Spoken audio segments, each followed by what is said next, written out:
What is going on, guys? It is Bucky and welcome to your 28th JavaScript tutorial. Now before we continue talking about objects, I need to talk to you guys about something called an array. And the reason I need to do this is because objects use very often this thing called an array. So before I start talking to you about how to use an array with your objects, I need to actually teach you guys what an array is, why it's useful, how to create them, and all that fun stuff. So basically, I'm going to put it as simple as possible. An array is basically a way to store multiple values in a single variable, or in other words, a single object. So before we had one variable and one value. Well, now we can have more than one value in the same variable. So you're saying, all right, Bucky, that just seems confusing, complex. Why on earth would you want to do that? Well, believe it or not, whenever you're working with long lists of like people's names or ages or maybe a long list of social security numbers, it's a lot easier and faster to create an array, and it's a lot more easier to manage whenever you're working with a long list. There you go. So let me show you guys a quick example of something you would need to create an array with. So for example, if you had to list like a bunch of people's names, you might do this: var person 1 equals Bucky, var person 2 equals Tommy, and you do this 800 times.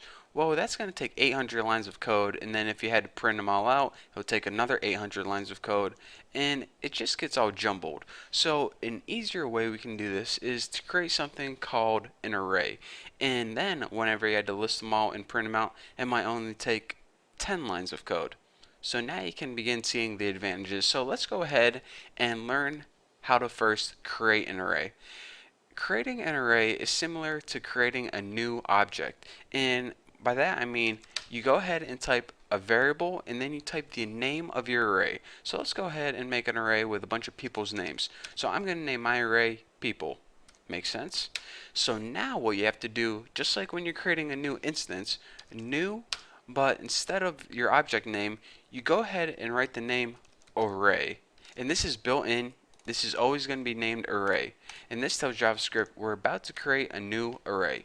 Plain and simple. Now, as your parameters, you go ahead and type all of the values you want to store in that people array. So the first value I want to store is Bucky. The second one is Tommy. The third one is Sarah. The fourth one is Hannah with one end. Who cares? And the fifth one is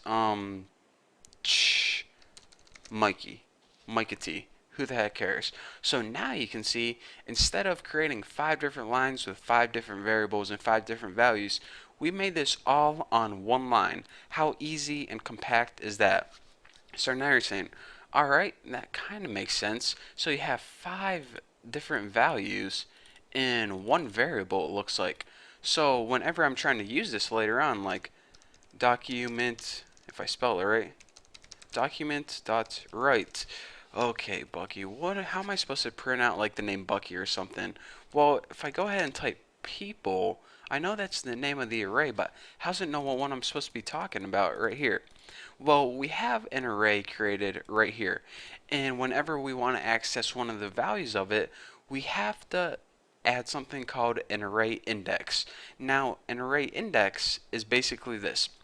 Each of these values in here is numbered.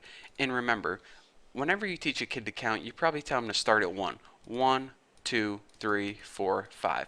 But with computers, computers talk in all zeros and ones.